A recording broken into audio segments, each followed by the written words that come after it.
সুতরাং এই যে একটা দুর্নীতির যে চক্র আছে, এই চক্রের সাথে রাজনৈতিক দুর্বৃত্তায়ন সহ মিলিয়ে লুটপাটের একটা বিশাল আয়োজন করার জন্য যে একটা বড় বাজেট স্বাস্থ্য খাতে দেওয়া হয়েছে, অন্যান্য খাতে কিছু বাড়ানো হয়েছে, উচিত ছিল শিক্ষা খাতে বাড়ানো। মাননীয় সেক্রেটারি জেনারেল খুব চমৎকার ভাবে বিস্তারিত প্রতিক্রিয়া দিয়েছেন, এর মধ্যে টোটাল বিষয়টা রিফ্লেকশন আছে। সাংবাদিক বন্ধু যে প্রশ্নটি করেছেন, আমাদের ঢাকা চেম্বার অফ কমার্সের যে মন্তব্যটা, আসলে ব্যবসায়ী সংগঠনগুলো প্রফেশনাল অর্গানাইজেশন হিসেবে ওনারা যখন আর কোন ইনফ্লুয়েন্স বা বায়াসনেস বক্তব্য দেয়, সেটা আমরা একটু নিশ্চিত করি।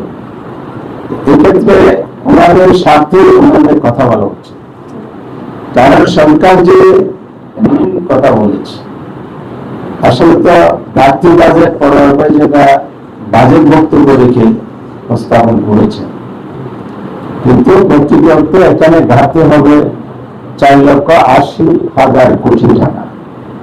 কারণ ইংরেজি লক্ষ্যমাত্রা দিয়েছে, বিগত দিনের যে ইতিহাস আছে রাজস্ব আহরণের আইনে, সেটা কিন্তু 4.5 কোটির বেশি নয়, আরো 2,35,000 কোটি, এটা কিন্তু ঘাটতি দ্বারা যুক্ত। কারণ আপনি বাজেট বাস্তবায়ন করতে যাবেন, তাহলে এটা আপনাকে ঋণ দিতে হবে। তাই আপনি ঋণটা কোথায় দিচ্ছেন? ঋণটা বারবার দিচ্ছেন আপনি অর্থনৈতিক কাঠামো ভিত্তিকে দুর্বল করার জায়গায়। কিন্তু আপনি বিনিয়োগের জায়গায় যখন দুর্বল করবেন, কর্মসংস্থান হবে না, ইন্ডাস্ট্রি উঠবে না, উদ্যোক্তা তৈরি হবে না, এবং দেশের বিনিয়োগের যদি পরিবেশ তৈরি না হয়, সেখানে যেমন যে ব্যাংকিং খাতের কথা বলছে, ব্যাংকের নৈরাজ্য দূর হলে সুশাসন কায়েম হবে, আর শেয়ার বাজারও কিন্তু চাঙ্গা হয়ে যাবে, এটার সাথে অর্থনৈতিক কানেক্টিভিটি আছে, কানেকশন আছে। এসব মিলিয়ে ব্যবসায়ীদেরকে চালু করা উচিত ছিল আমাদের বিনিয়োগ খাতে যে আপনারা বেসরকারি বিনিয়োগে 6% বলেছেন, এটা বাড়ানোর কথা দাবি করা উচিত ছিল। তাহলে সামগ্রিক ব্যবসায়ীদের প্রতিনিধিত্ব হতো।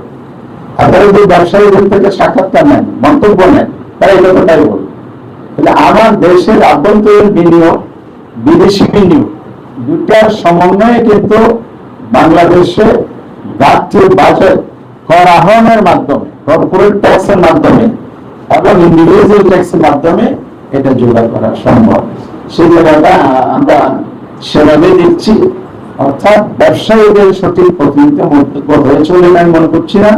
ওনাদের বরং ওনাদের ফ্যাসিলিটিগুলো কি দেওয়া হয়েছে, জামাত ইসলামের বাজেটে আমির জামাত সুস্পষ্ট বলেছেন, আমাদের বিজ্ঞানের যে বক্তব্য দিয়েছেন বাজেট প্রস্তাবনা, সেখানে স্পষ্ট বলা আছে আমরা ব্যবসায়ীদের সাথে, স্টেক হোল্ডারের সাথে আলাপ আলোচনার ভিত্তিতে কর্পোরেট ট্যাক্স সমন্বয়ে নামিয়ে নিয়ে আসবো।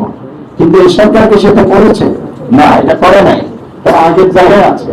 কর্পোরেট ট্যাক্স যে অতিমাত্রার করার বা এদিকে আছে, সেটাকেও ধরে রেখেছেন। এই কথাটা সাধু করার যে কথাটা বলা হয়েছে, 30% রিয়েল এস্টেটে বিনিয়োগ করে আগে থেকে 15% ছিল, এখন 19% 30% দিয়ে আপনি সাদা করতে পারবেন।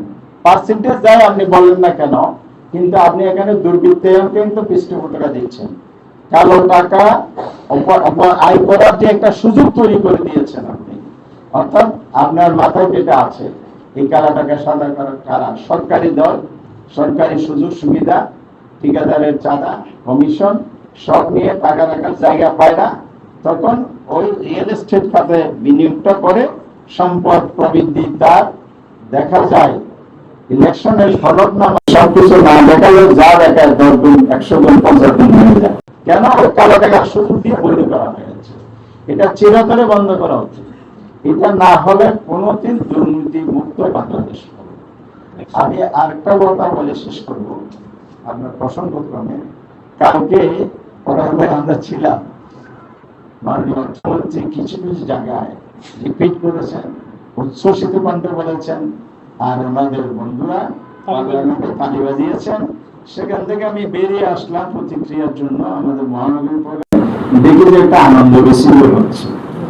আনন্দ কেন?